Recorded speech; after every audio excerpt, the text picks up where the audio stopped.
So the layers of being is another way of looking at what you are right now. Okay, the person you are, and it's a model that takes us from. I personally believe that we enter the body, the spark. We call it a spark. Okay, nothing spiritual, not soul, not essence, no new agey stuff, nothing spiritual. We're calling that thing that people might refer to as a soul, a spark. Why a spark? Because a spark ignites a flame, right? Every flame starts with a spark. An engine, internal combustion engine in your car, the spark plug is electronically creating a spark which ignites the petrol in the engine, which creates an explosion, which is what turns the pistons, which makes the engine run, okay? If you try to start the car and it does not start, the first thing to look at is the spark plugs, because they're not working. They're not creating a spark. What is it? You're looking forward. Is something okay, or? We've got a copy of the layers of being on the screen now. He's put the... That's what he's looking at. Okay. So the spark, I believe, like I said, for my own reasons, enters the body at conception. All right. That spark is a spark. Now, if you imagine literally a spark, right? What is a spark? A little bit of fire, a little bit of electrical charge. It doesn't have a personality. It doesn't know anything. It's purely objective, neutral, without personality, but power. It's powerful. You take any massive fire, it started with a spark. Right. So this spark enters this body at conception. And now through your advanced years in life, even if it's only 53, as you progress through life, more layers are placed on this spark. And these layers act like blankets. Now, a fire requires oxygen to burn. And one way to put out a fire is cut out the oxygen flow. Right? You cannot make a fire in a vacuum. Right? You cannot make a fire in space. If there's no oxygen, there's no fire. So every layer, as we go through life and get older, is another blanket that is smothering the spark. And that's why as we get older, we lose that fire and spark and energy that the child has. And life gets boring or dull or whatever, and we just kind of get old and tired. So the idea of the layers of being is to show you every layer, well, not every layer, but at least, pretty well narrow it down to the layers that are placed on the spark as we go through the different stages of our life, and then exercises for each layer of how to break that layer. Because what we want to do is to understand each layer that's been placed over the spark and then break it, open it up, punch holes in it so that oxygen gets back to the spark and the spark can revive back into that same flame that we had when we were kids. Okay? That's the principle and the goal of the layers of being. All right? So, you can read the whole document. I'm not going to read the whole thing through to you right now. But that's the introduction. And the second page is how your personality affects your intelligence. And before I go into each layer, I want to talk about that a little bit. Now, if you are, let's say, learn to be very controlling, and you like to control the conversations. So somebody is talking to you and you start talking or you interrupt them, or perhaps that they start talking and you think that you already know what they're going to say. And so you interrupt them. You cut them off, but you were wrong. You didn't really, or you were wrong about what they were going to say. All right. And then they just don't want to bother continuing. right? I'm going to tell you about something in my home. You think I'm going to tell you about my new sofa, but I was going to tell you about the kitchen. And so you interrupt me. Oh, yes, I think it's a beautiful sofa. And I'm like, oh, okay, no point talking to you. So I'm not going to tell you about the kitchen. Now you're going to miss getting invited to a wonderful meal, perhaps. Okay, you follow the analogy? When you think you know and you cut somebody off, you may never find out what they really wanted to tell you. And you will miss out learning something or getting something. Now you do that because that's how your personality has been formed. Perhaps you learned to do that from your parents. Perhaps you learned to do that in your culture or whatever it may be. So your intellect, thinking you know things, prevents you from learning things. Your personality prevents you from learning. And the more you learn, the higher your intelligence, right? Because what is the smart person and the stupid person? Smart person knows a lot of things. Stupid person knows nothing. I mean, as a sort of generalization. So what we want to be careful of, and one of the benefits of the layers of being model and working with this principle, is that it will break through all of your personality defects, which are preventing you from learning new things and opening your mind. Right? So if you're criticized and you immediately, if you're criticized or if you assume you're being criticized, you immediately shut down and become defensive. So you cannot learn, which is why I said, unless you learn to take, you learn not to take things personally, you can never be taught anything, right? So if you cannot be taught, you do not learn, you have limited your intellectual capacity. And if you limit your intellectual capacity and your knowledge of different things, you've also limited your creativity and your ability to solve problems and deal with new situations because you have less information to work with when faced with a new problem. Right? So not only are we trying with the layers of being to revive that spark for life, but it is also used in a way that increases your intelligence as well as altering your personality. So those are the goals of the layers of being. All right. It looks to me like home should be in the circle after body. Home should be after the body. Yeah. No, it should not, because did you read the entire document? I haven't read the entire document, no. No. Okay, so then how can you comment on something you do not know about? Because I understand diagrams.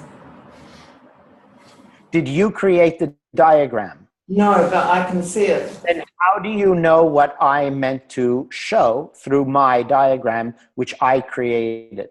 Because I'm following the logic of it. Spark, body, formed personality, education, home, workplace. And the logic of it looks to me like different to what... lesson for everybody. Do not comment on things that you think you know when you know nothing about it. Please listen, learn, get all the information, and then you can comment on something. Until then, don't think you know, because you prevent yourself from learning. I do believe that's just what I talked about. Funny how that worked out. Okay, we'll put that aside, Kathy. When you have read the entire document and listened to me explaining it, then you can tell me if you think it is wrong or not, okay? Isn't that fair? Right. So, the spark, as we said, that's the enters the body, which gives it life. It animates us. This is the difference between a living person and a corpse. Spark is that energy, okay? And we see that in children. All right. So, as I said, I'm not going to read the whole thing. You can read it all yourselves later. Otherwise, it just takes too much time. All right. But let's use this. I'll just say this much about it. How to explain what the spark is. And as I always say, this is non-religious. You can have any religion you want, but I'm not preaching any religion, okay? You know what a dust ball is? You know the thing in the corner of the room or under the bed that's all the threads and hairs and dust, right? Dust bunny or dust ball, whatever you call it. You all know about what that is? You've ever cleaned your house? Ever saw one of those? All right. So for those of you who have never cleaned and have maids and such, so you take a dust ball and you pull out every hair, every thread, every particle of material dust. And what do you have left? It appears nothing. But what held it all together is static electricity. From a scientific point of view, static electricity. When two objects rub together, they create a static electric charge, which is magnetic, and it draws things together. Okay, now static electricity, for those of you who don't know meteorology, is what causes lightning and thunder. Lightning and thunder is caused when the dust particles move up into higher elevation. They cool, and as they're rubbing together, they create static electricity, and that's what creates a thunderstorm and lightning. Okay? So the intensity of the spark, so the spark is basically static electricity, right? The intensity of the spark is growing through friction. Friction is the use of your mind. Opening your mind to learn, to think, to discover more about yourself, to remove your fixed opinions so that you can learn more things, to have an open, inquisitive mind. That is creating the friction that generates more power for your spark. As you get older, the more things you think you know, the more opinions you get fixated with, the less you continue to learn new things because you've got your profession and that's your field, reduces the friction of learning, challenging your mind, which reduces the power of your spark. So that fire that a child has is because we're constantly learning new things. We don't have fixed opinions when we're a young child. And as we're learning, that is exciting. And that generates more power. Right? So the first level or the first principle of getting more fire is the open mind that is always wanting to learn new things, that breaks through fixed opinions. So that generates a stronger spark, which will give you more fire in your life. Okay? And so that's basically what the spark is, static electricity. Right? And that's the energy that gives us life. Now, spark enters at conception. Now you're born. Now you've got a body. And now you're a boy or a girl. That's the first thing. Now you are a boy or a girl. Now you are, 10 fingers, 10 toes, 2 eyes, a nose, and a mouth. Everything is great. Oh yeah, and 2 ears. But some people are not born so lucky. Some are born defective. Some have genetic defects. So... Is this a public forum? Sorry? Part of a meetup group? Have you come for that? I think it must be us. Wrong You're welcome if you like. Yeah, it's Interesting public. Come on in. conversation. Yeah. Sorry to pause the video. No, not at all. It's not a check. Yeah, It's on sure. video, it's live. Hi. Nice to meet you. Yeah. I was just going for a stroll through the domain. And I thought I'd use the restroom and then I heard this. From downstairs, it's quite loud. But yes, to answer your question, it is not open. Thank you. Honestly, well, here I am. What an influence. So when you're born, those are the things that are going to affect you. Are you a boy? Are you a girl? Are you physically handicapped? Are you in perfect physical shape? The genetics of your body and so on that you're getting from your parents. All of these things are going to be the first determination on your life experiences, right? Because obviously girls and boys get treated differently. A person who's a Ken or a Barbie will get treated differently. You get the reference, right? Ken Barbie doll? Oh yeah, like if you're absolutely stunningly gorgeous versus short, fat, and ugly, you're going to get treated differently. Yeah, political correctness does not belong in my group, okay? All of these different physical factors are going to determine or affect the experiences you have in your life, how you will be treated. How you are treated is definitely going to affect the beginning of your personality, right? That makes sense. If you're a beautiful, pretty little girl, you're going to be doted on like crazy. You're going to grow up self-centered and spoiled because you're used to everything just being given to you just because you smile and look pretty, okay? If you're unwanted as a child, you're going to have to work like hell for everything. So you become more responsible. You get to, get to work when you're 10 years old and start fending for yourself at that age. So all of these factors will be the first layer over your spark and will affect the experiences that spark has, okay? And how much energy it has. Because the spark that is in a body which needs to work very hard for its own survival will have a greater desire to learn and achieve. Whereas the pretty little girl who gets doted on, the spark does not need to work as hard because everything is given to them. All right? So that's the first layer of your being, which there's very little we can do anything about. But we have to deal with it as best as we can. So the exercise on working with the body layer is to be clearly and objectively detailing every effect of your life that's due to your body in any way. Basically, the exercise on that layer is to clearly acknowledge what has happened to you, how you've been treated, your life experiences that are purely related to your body. Okay. Now, one of the reasons I've created this layers of being model is for you to differentiate the different layers from you. Okay.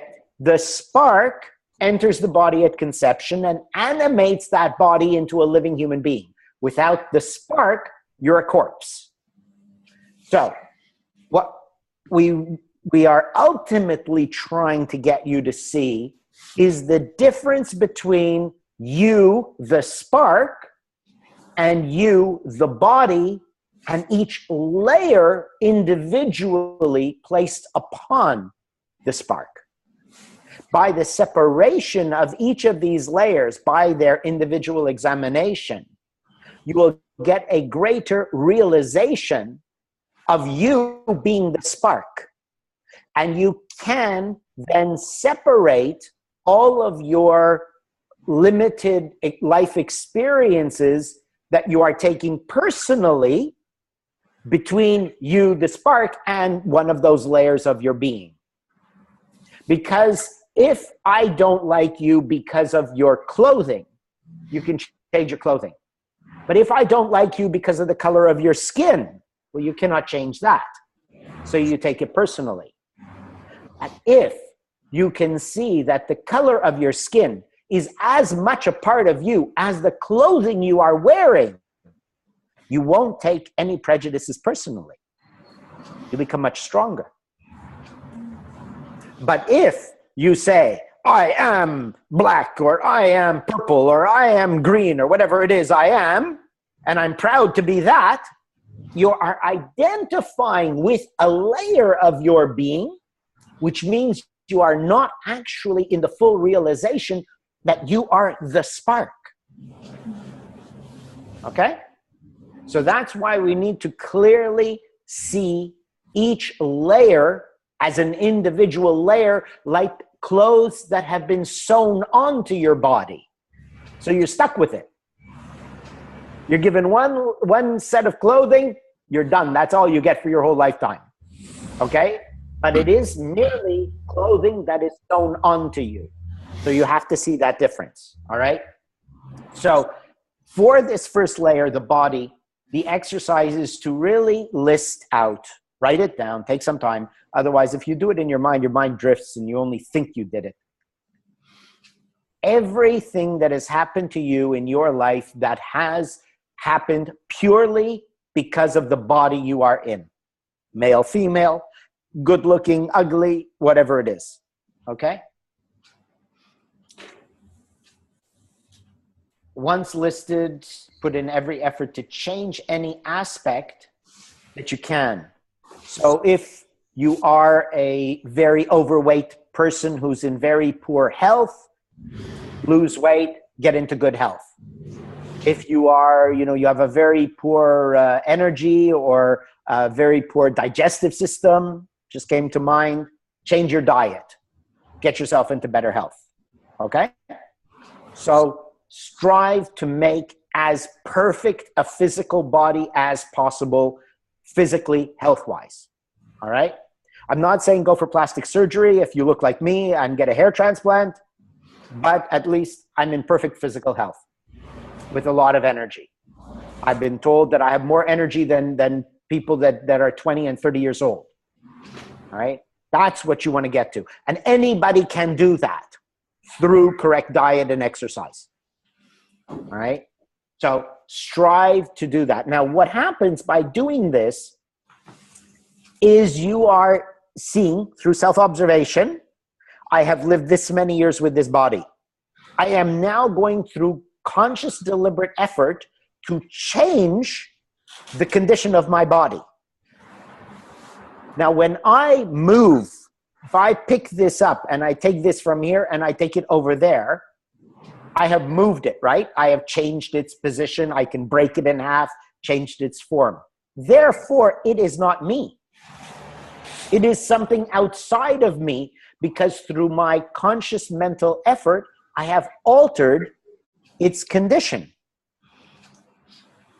And so by putting in conscious mental effort to alter the condition of your body, it helps to begin the realization that I am not my body.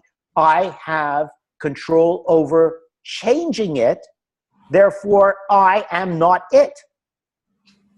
Because something has to have the mental impetus to move this object.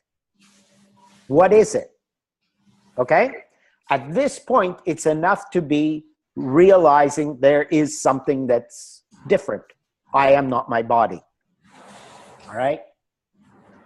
So that's about the first layer of being and the exercise for it. Do you have any questions about that so far? So people might want to, how would one go about discovering the perfect diet for themselves? Like I remember you saying to me once that you only ate one meal a day. And Pretty much. And so that gives you a lot of energy or conserves your energy that you would normally spend digesting on doing other things. I don't know about that, but it's basically when I'm hungry, I eat. And I don't get hungry. Okay? So it's more about that. Now, you made a good point. How do you describe the perfect diet? You know what? My cousin, well, my cousin's cousin, second cousin, she's a doctor in nutrition. What do you call it? Nutritionalist, nutritional doctor. She became vegetarian and she became anemic. You would think a doctor, a nutritional specialist would know better. But she became anemic because she became vegetarian, didn't eat well. So the right diet, I think that you determine by the functions of your body. So if you are in good energy, your, digestive evacuation process is functioning well, you don't get out of breath easily, your physical, that's basically the best guide, all right? And then if you are not functioning perfectly optimally, you have aches and pains, things like that, then you have to just find out what you need to do to correct those issues. And I think that's the way to find out what's right for you, So yeah, just, that would be it. Okay, what else? So just try things, you mean? Try different things. Well, observe yourself and then do the research necessary to find out whatever your personal defects or limitations are. And then, try different things. I mean, do the research and try different things to get it right. Yeah. Thanks. Okay. Yeah. All right. And what else? All right. So that's clear. All right. So the next layer is the formed personality. Now, this layer, okay, the body is nothing you can do with, and that layer begins when you're born and you've got your body. All right. Sorry, The Dan. formed Oh, Yeah. sorry.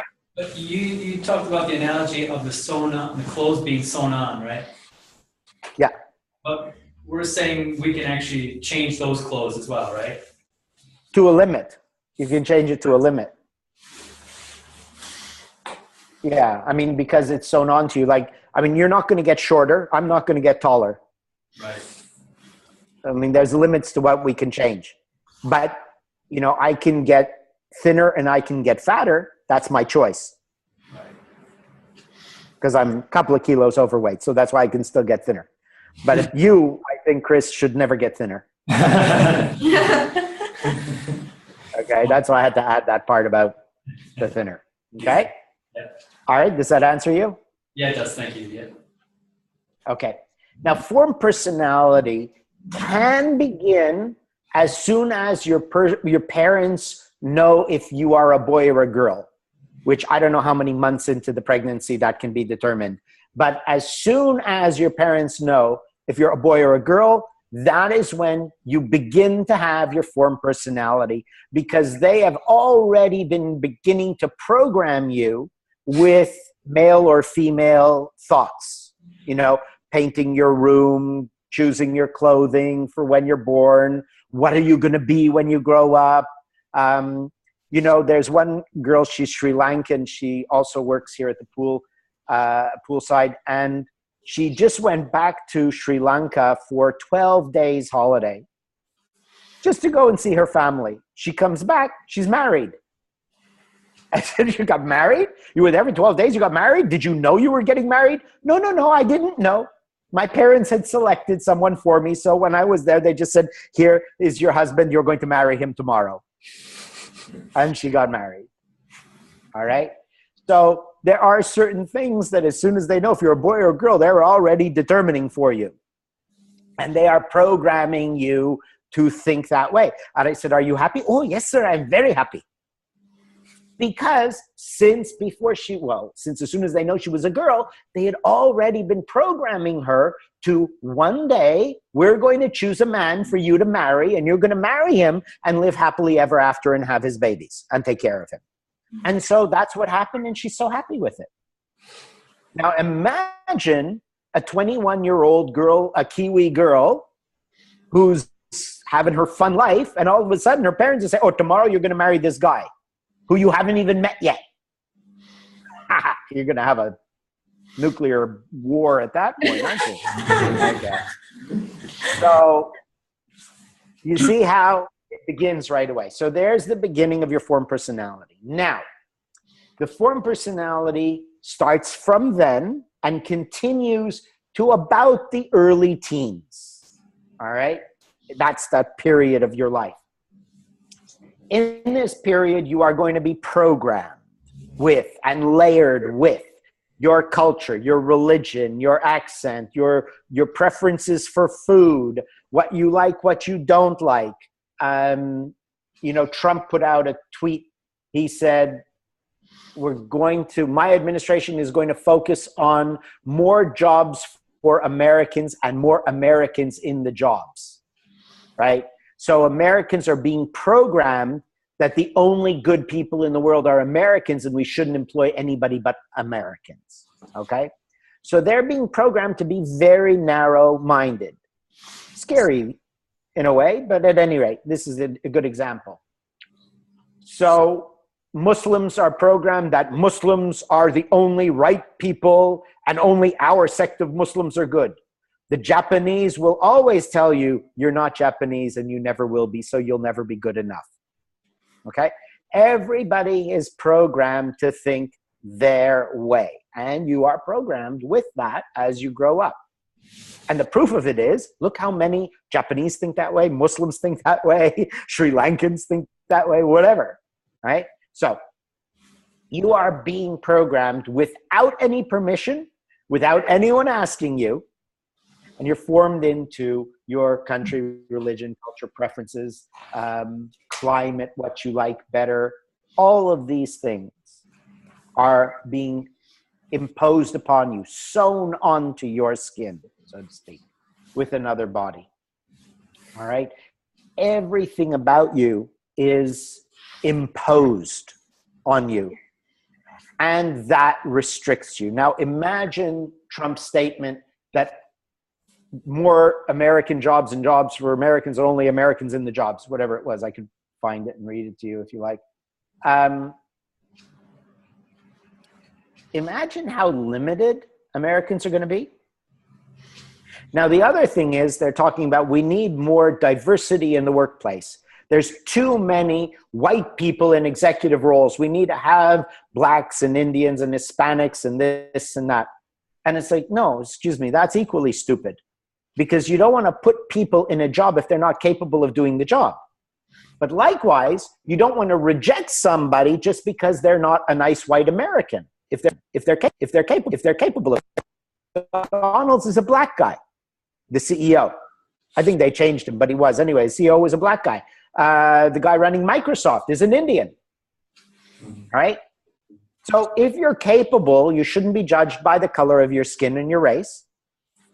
But you also shouldn't be placed into a position just because of the color of your skin or your race, right? So all of these concepts are forming your limited capacity to think, your limited capacity to be present, to learn, to deal with every situation as it is, to deal with every person as they are.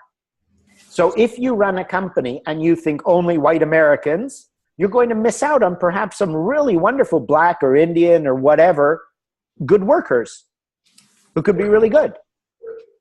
So you are denying yourself potential gains business-wise and intellectually and experientially. And every time you deny yourself an opportunity for growth, you are smothering your spark. Because remember what we said, the spark burns through static electricity. The static is caused by friction. Friction is caused by learning, by expanding your mind with new knowledge and information. And so anything which reduces the input of new knowledge and information, restricts your capacities for thinking and experiencing, is smothering the spark. All right? So everything about your personality smothers your spark, because a personality, when formed, is formed with fixed opinions. That's what makes you who you are, your fixed opinions, your ideas of right and wrong. That's why ethicalism is all about getting rid of all fixed opinions. Ethicalism is all about changing your personality to become just that spark, to become that static electricity that holds the things together instead of the things themselves. So the exercise for the formed personality, remember we're trying to break it, right? Consider all your opinions, preferences, likes and dislikes. Every action you take, speaking up, thinking you know something that you know nothing about, and see how that affects anybody else in any way, as well as you.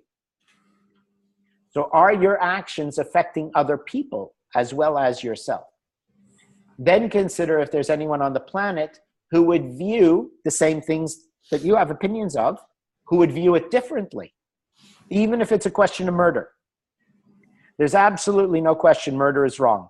Unless you're a Muslim and you thought your daughter slept with a guy, it's okay to murder her. In fact, not only is it okay, you should do it, according to some countries. Mind-boggling, isn't it? What about in India, you marry a woman, she doesn't produce any babies for you? You should kill her because we can't divorce. So you've got to kill your wife so you can marry someone else who will produce children for you. Mind-boggling, but this is true. This is not imagination. These are facts. And there are people who believe these things. Okay. Now, I'm not saying you should believe these things. You should go along with it and agree. But my point is, as an extreme example of fact, what about the little opinions you have? All Muslims are terrorists. Only white people should be capable of running companies in America. This food is no good. Sushi, ooh, raw fish. Who can eat raw fish? Right? Sorry, that was an imitation of my mother.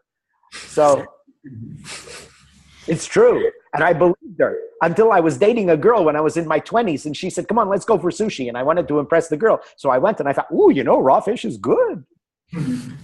See? So we have to break all our opinions. And so this example of murder is to say, take that extreme example and apply it to every single opinion and belief you have, and see, is there anybody who would believe the total opposite? And therefore, how can we say who is right?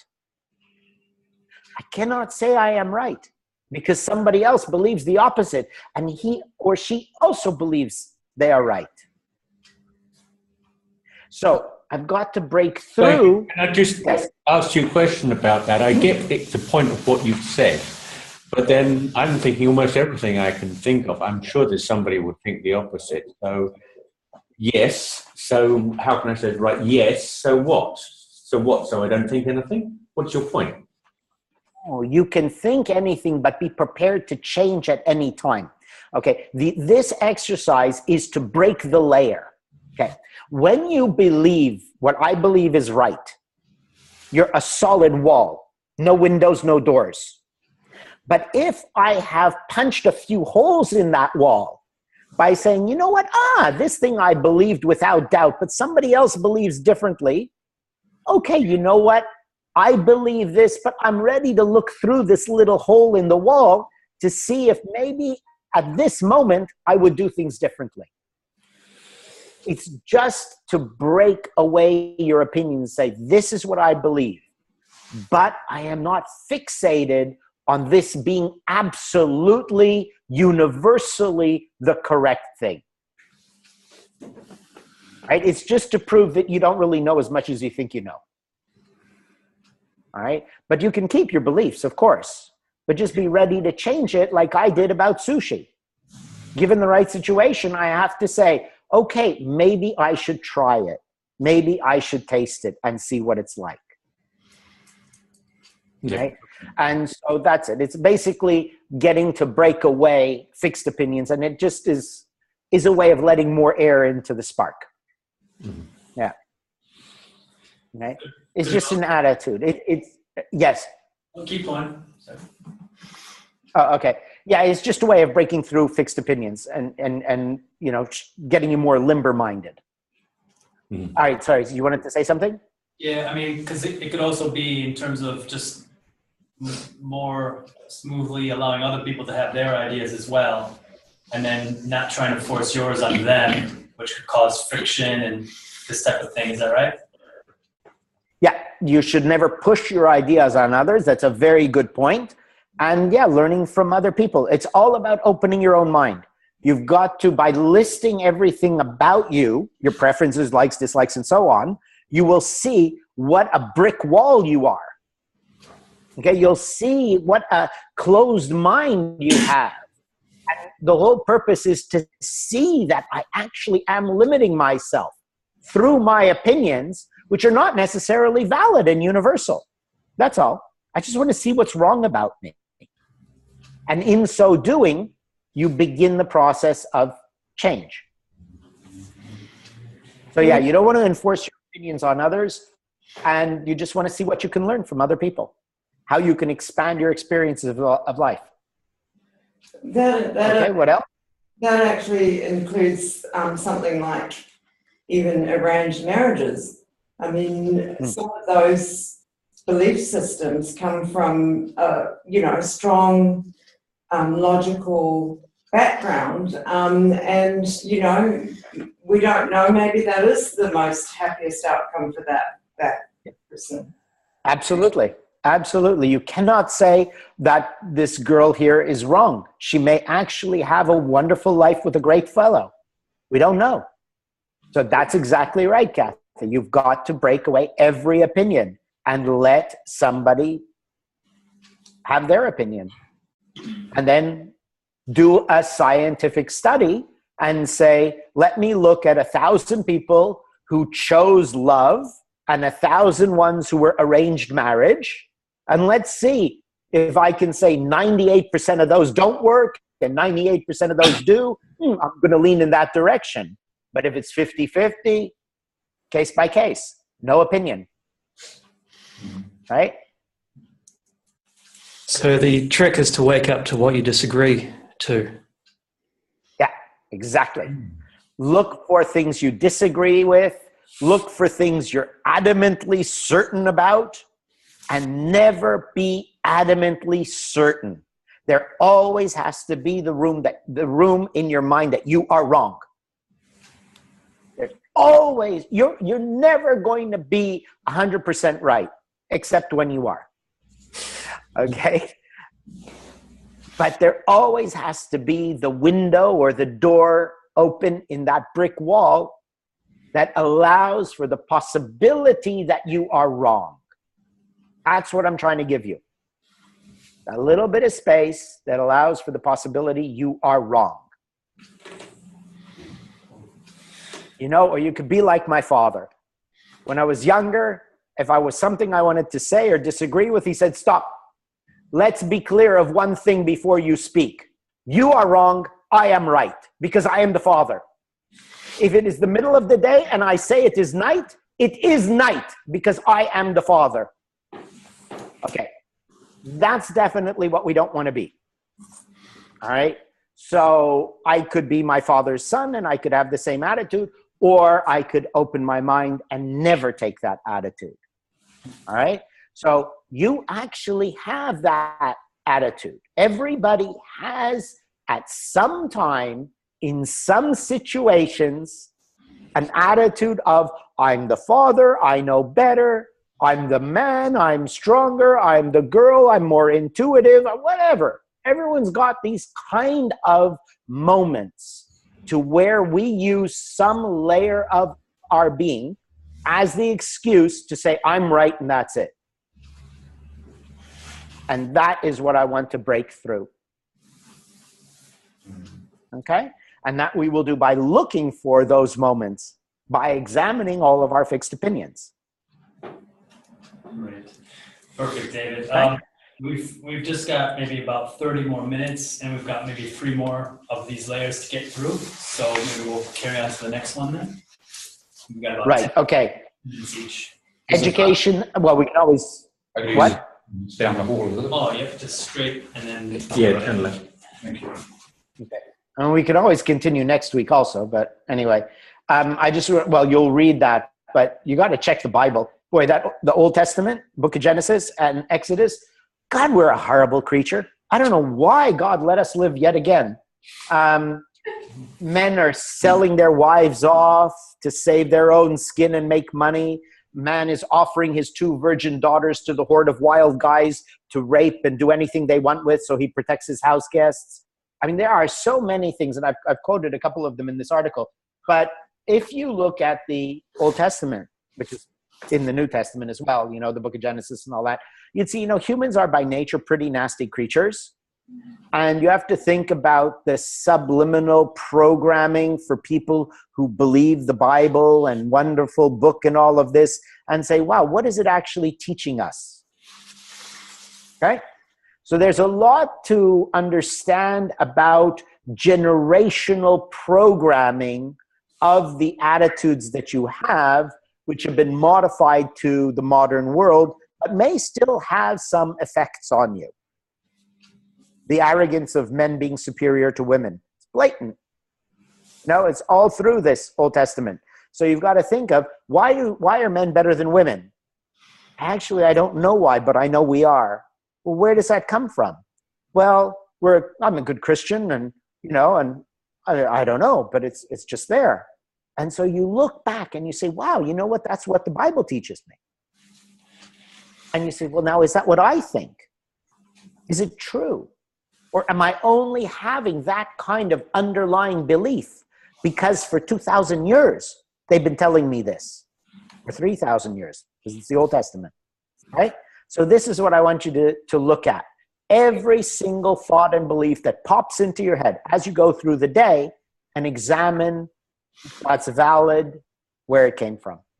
Okay, education and career. Now that third layer begins when you seriously started to think about what you're going to do when you grow up. You know, when you really were saying, okay, you know, I got to pick a profession. What do I want to do? That's usually the early teens. And that continues to restrict and constrict your spark through the process of your education and through all the years of your career. Right? So this one really affects you for quite a long time and continues to affect you as you go through life. So adolescent years and schooling will restrict your spark from its natural expression as you define the future path, your future path in the world. For example, artists will dress a certain way. Musicians will have their long hair. Artists will have their long hair and their flowery clothes. And, you know, lawyers and accountants will dress very conservatively. You know, they'll trim their hair short and all of this, you know. I mean, you look at girls with these really bright, very clashy, I don't know how to describe, you know, this makeup, and you just say, she looks like a hooker. You know what I mean? You know, when you got that makeup look, you know, you got that style. Oh, it looks like a hooker. Or, oh, he looks like a drug addict. Or he looks like a hoodlum and a criminal or whatever. Or he looks like a geek, you know? You can see images because people will style themselves to look a certain way to fit their profession. All right? And that will determine how you are treated as well, right? When I was in Nepal, I was 28 years old, but I was retired. I was already a multimillionaire at the time. And I was traveling, but I had just gone out for like 30 days hiking. So I was quite grubby. I'm there with my backpack. I wanted a nice hotel. So I go into the best hotel in Nepal, you know, 5-star hotel, Taj Hotel. And I ask for a room, and the man looks at me and he says, oh, sir, no, this is not the hotel for you, sir. You want to go in the backpackers. It's more affordable for you, more right for you. No, just give me a room, please. No, sir, this is not the right hotel for you. You know, and he just kept going on and on, looking at me, saying, you need a cheap hotel. This is too expensive for you. And then at that time, American Express Gold Card was a very hard thing to get. You had to be very wealthy to get that card. So I just got fed up with him. I took out the gold card, put it on the counter, and he said, bellboy, come get his bags, you know, because his impression of me. And that actually was funny enough because that happened to me long before, you probably don't know, but American Express used that exact image in one of their commercials, that you get respect not based on how you look, but based on your exhibition of wealth, okay? So your appearance will fit what you think you are, and that will determine how people treat you and the image you want to portray. So that's another form layer of your personality, okay? And that's what your education and career will do to you. It will make you talk, behave, act, dress, live in certain places, do certain things that, not do certain things that fit your career. So the exercise to break through the limitations of this layer is to change careers. And if you don't want to change careers, get a hobby, something very, very different than the career you are in. Got to do something that is quite different than the lifestyle you are living. Something that is very different than the stereotype of your profession. Okay? So that's one way to break the limitations of the career and education that have created that other layer on limiting your experiences. Any questions about that? I didn't catch the last bit. I'm sorry, David. You were saying something to break the mold of the profession that you're in. Did I get that? Yeah. Why would you do that? Just to become more flexible in your mind. Anything to break fixed patterns and habits that have accumulated over time? Yeah. I think, see, the clothing thing, which is a bit of a sore point, but that's a long story. The clothing thing is actually for the sake of other people. If I wear a suit to work, it's not because I like wearing suits, it's because people expect me to wear a suit. I don't care what I wear, if you see what I mean. Yeah. Better come to work like this, actually. But so it doesn't, it's about what is culturally acceptable if you want to be successful. I guess when you were a kid, you kind of wore things that you knew that people wouldn't react negatively to. Yeah, that's true. But that's at your job, Simon. What about on the weekends? What about in the evenings when you're not at work? Oh, yeah. But that's clothing example. Yeah. All right. Clothing is an example. But the older you get, the more fearful you get. All right. So learn how to fly a plane. And then once I learned how to fly a plane, I learned to fly it upside down. I learned to do aerobatics. And believe me, I was scared shitless. I was so scared. But I did it because I wanted to learn something that is challenging. I wanted to break my fears. I wanted to improve my skills. Learn to ride a motorcycle.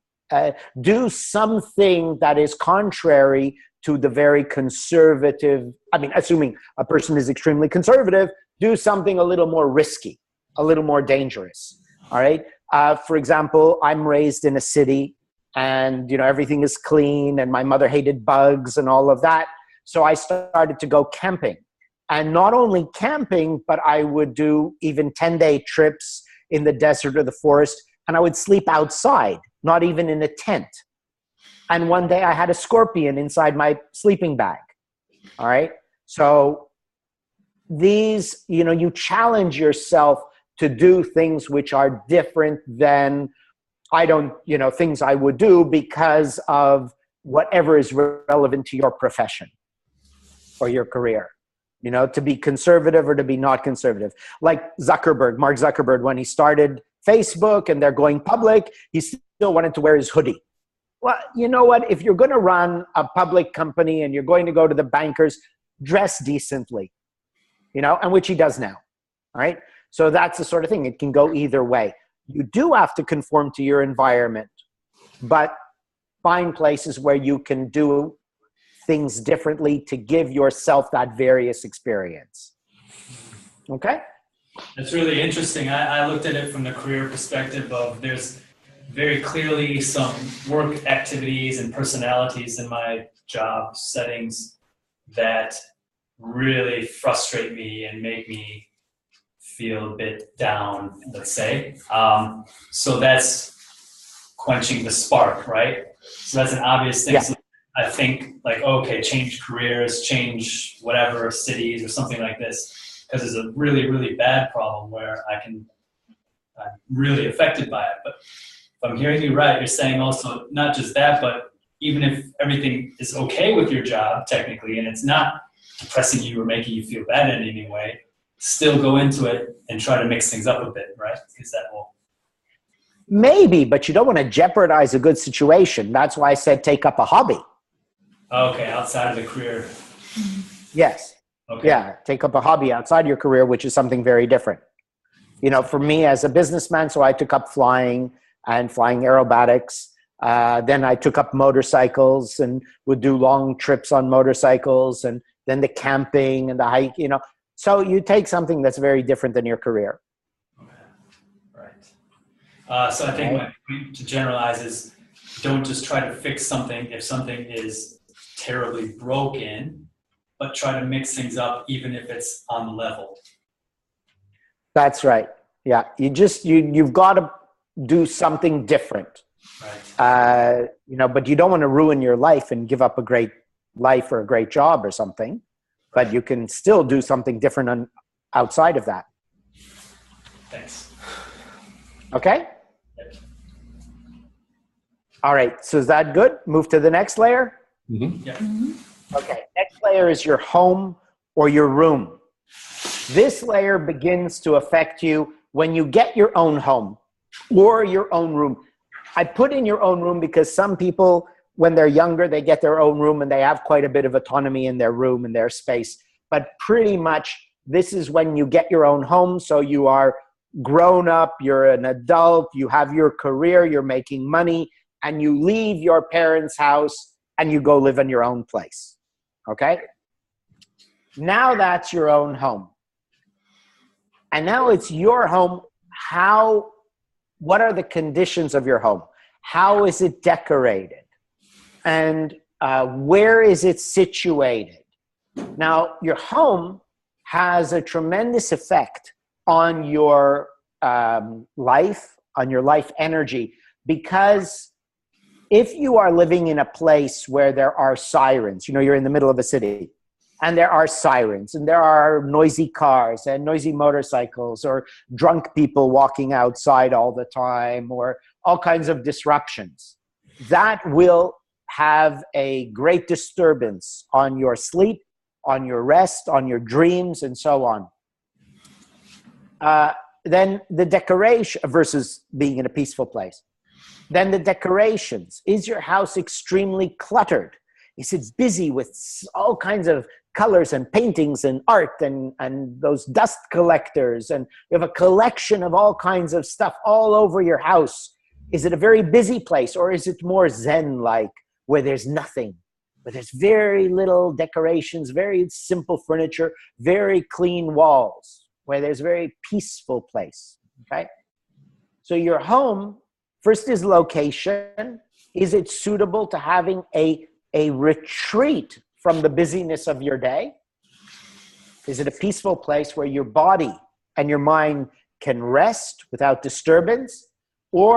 And rather, the decorations within it. Because if you go to live in the countryside so that you're in a nice, peaceful place, and then as soon as you come home, it is so cluttered with dust collectors and decorations, and you blast blaring disco thumping rap music. That doesn't work. You go to live in a peaceful countryside, and then you make the environment within the home very disturbing. All right? So your home needs to be peaceful, clean, calm, quiet. If you are in a city where there's noise, put on some very peaceful background music or something to drown it out. Right? The home is extremely important and often disregarded or decorated to conform to your image.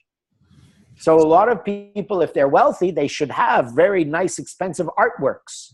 And a lot of them, or a lot of collections, or people who like to travel need to have souvenirs from everywhere they go, or a collection of coffee mugs from every city they've been to. Sorry, but I know someone like that. So the home has to be a place where it's almost like a retreat. So away from all of the external influences of your working life, of your daily life. So it is a place where you can sit and enter, and it is calm. It should have a pleasant smell, so maybe some incense. It should have lighting that is suitable to you, bright enough to see but not blaring. Also not too dim, so you're always squinting and can't see what's going around. It should be peaceful on your eyes, so it's not busying your mind with too many mental distractions. You shouldn't have the TV or the radio or things going to give you constant background noise, all right? So it's very important to have a home so that your mind can rest and reflect upon yourself rather than be distracted by all the clutter of your home. All right? So also, are the events in your, or the things in your home triggering certain memories and thoughts? So we've got to have a home that is designed, decorated, in a location that is going to induce the thoughts and feelings that you would like to have. Okay? Now, there's another thing, it's called feng shui. Feng shui is a Chinese word for geomancy, which is basically, feng shui is questionable, although there have been quite a few weird events which prove it's valid. which says that depending on the direction of your home, the decorations, you have some water here or a fire burning there or things like that, it actually changes the events in your life. So it's questionable. I believe there could be some effects. Maybe there's not some effects. I don't know. But it's a very old science that we have to think about. But there is one event that recently happened, I heard about, that somebody, she could never find a new boyfriend, never found the guy she liked because she lived in the house that she used to live with her boyfriend and he had left. And then 2 weeks after she moves to a new home, she finds a guy she likes. Quite amazing, you know? Sometimes moving or where you live is having effects on the external events of your life that you don't realize. One fellow, severe depression, every day takes a cocktail of drugs just to keep his depression down and his migraines down. And he was in really, really, really bad shape. And he lived with his mother, but he's an adult already. And he takes a trip. He came to see me when I lived in the mountains in Colorado, and he lived in a big city. And he came to see me for 2 weeks retreat. And I put him in my guest room in this very peaceful environment. And 4 days later, he comes out of the room and he says, you wouldn't believe what happened. It's what? He said, I haven't taken one pill since I'm here. I says, fantastic. That's great. And he says, you know why? He said, I've been feeling so good. I thought I was taking them. He said, I felt so good. I thought I was taking all of the pills because how else could I feel good if I wasn't taking all my drugs? And he says, but I haven't taken one pill. He was totally cured, not from 20 years of psychotherapy, but by simply changing his home where he was sleeping at night. The environment has a tremendous impact. Of course, when he went back to his home living with his mother, he became sick again. Okay? So your home has a very big impact. So if your life is somehow really screwed up, things are just not going well, things are stuck, all kinds of problems, and you cannot find any other reason, see if there is any connection to the problems or the same stuck situation that could be connected to your home. So, excuse me. Number one is move. Number two is redecorate. And number three, change it in some way. Okay? So your home has a big effect on you that you should not ignore. David. That's pretty. David. Yeah. Could your country or city be just as important as your home? Oh, absolutely. Absolutely. Yeah, I was really depressed living in Montreal. And when I moved to Colorado, I was so happy. Yeah. Yeah. Because I was in the mountains, not because America. I left there because it was America. But peaceful in the mountains, peaceful town instead of a big, hectic, negative city. Montreal at that time was very negative because of the French-English fighting.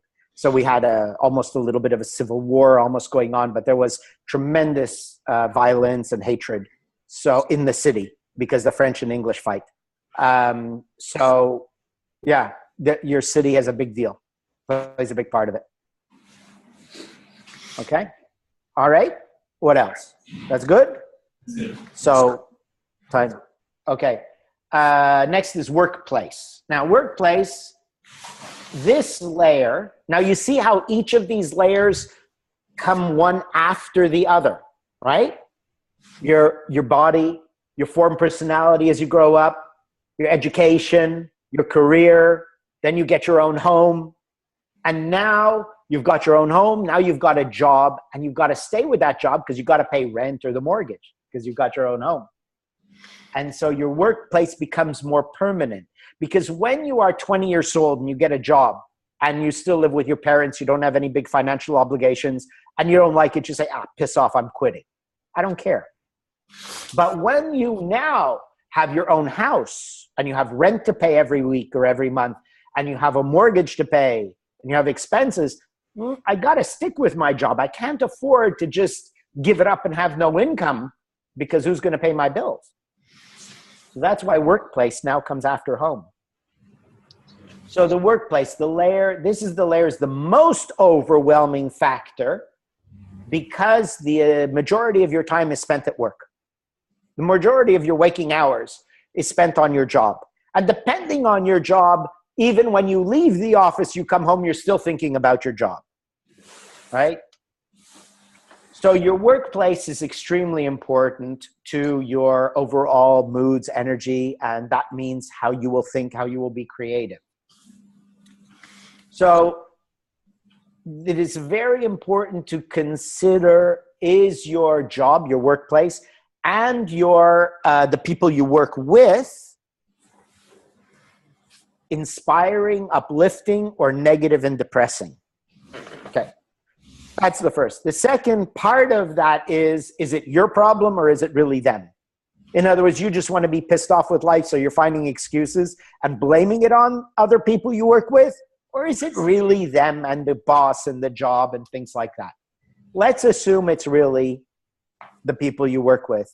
If you work in the government, for example, a friend of mine, he got a job in the federal government in Canada. And he's a guy who likes to get things done. But you might know that governments are not a place to get things done. So he had a project to do and his boss was not dealing with it. He had finished his project. His boss wasn't passing it on, wasn't getting it done. So he got frustrated. So he took it directly to his boss's boss, who ultimately had wanted to see this project. So he thought, let me get it going, you know. My boss is busy. Okay, he's too busy. I'll get it going. I'll take it up there. So he takes it up there. And the next thing you know, his boss comes and tells him, we don't do it like that here.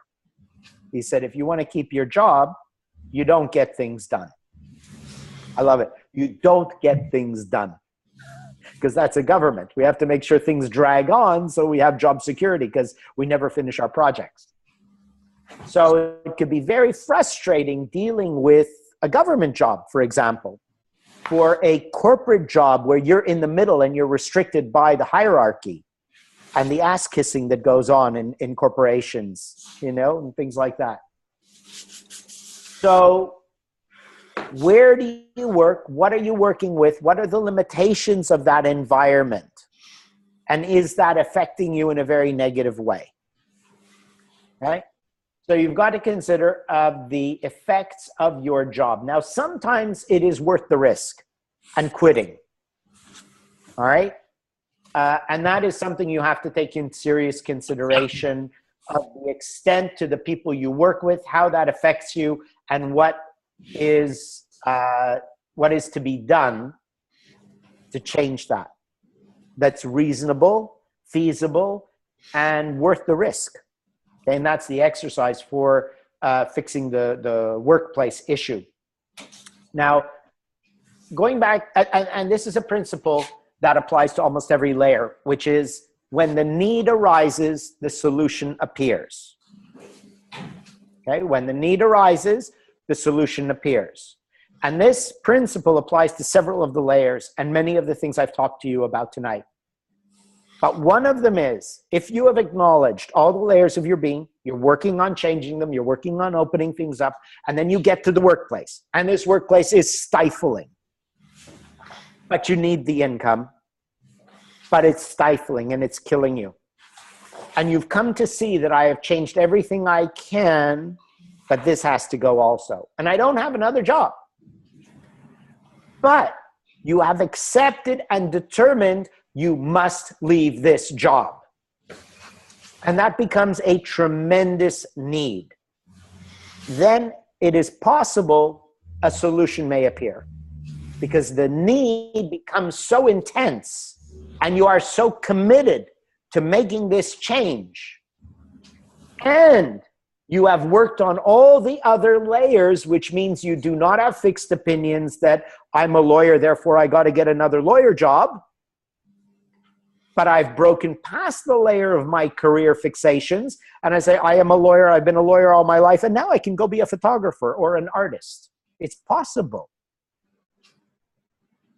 Or you can be like Hitler. He was a painter. He wanted to be an artist, a painter. He became a great dictator. Well, great. I mean, great in the sense of powerful dictator. But he wanted to be an artist. It's quite interesting. You know, he was studying art. His father wanted him to be a fonctionnaire, a government worker. And he didn't want to be a government worker. He wanted to be an artist, a painter. So he went and studied art and certain events in his life and things he learned. He got into politics, and then he became a great dictator, a great big dictator. Great, as I say, great in the sense of powerful. So he didn't have fixed ideas, and look what he could do. All right? And so if you've broken through the other layers of, I need to live in this location, I am of this career, I am of this family that, like, for example, one girl, Jewish girl in New York, had a corporate job, and a nice Jewish girl has a nice corporate job. She wanted to be a drummer and a clown, you know, like performer clown. But that was just heartbreaking to her parents, so she could never do it. But I helped her break through the stereotype of her family, religious, cultural programming. She ended up with her own TV show. She was so good at being a clown and performer. Her own TV show. I mean, that's amazing. So you see, when you've broken through all these layers and you've been stuck now with your job, your where you work, and you've opened your little punched holes through all those walls, it is very possible that you will be presented with an opportunity for a new job in a totally different career, perhaps in another city or country, that will allow you to leave this current job and work with more suitable people. Okay? So the real exercise is, when it comes to workplace, if you've determined that is absolutely has to change, is to have opened your mind to anything being possible and being willing to do anything it takes to get out of this position. Okay? It's very good, David. So there you go. Sorry? I say there you go. That's the whole model. And of course, you should read the whole document so you get all the other finer details to work with it. Exactly. It's just 9 o'clock right now, which is when we end the meetup. So amazing timing. Yeah. How should we proceed with this? I feel like there's so much material here that we could all go away and basically read it and start working or thinking about at least the first exercise and carry on with this model next week or the next meetup even. How would you like to proceed? You do not treat the layers of being like one layer at a time. You have to work on all the layers simultaneously. Well, you don't have to, but you should. Okay? You don't need to go one layer at a time.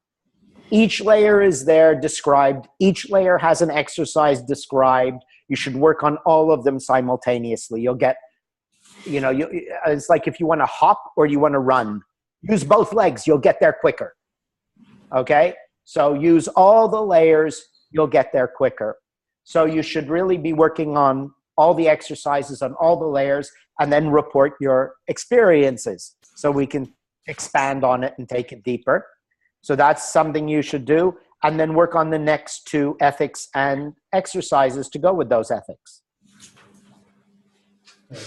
So, okay? Yeah.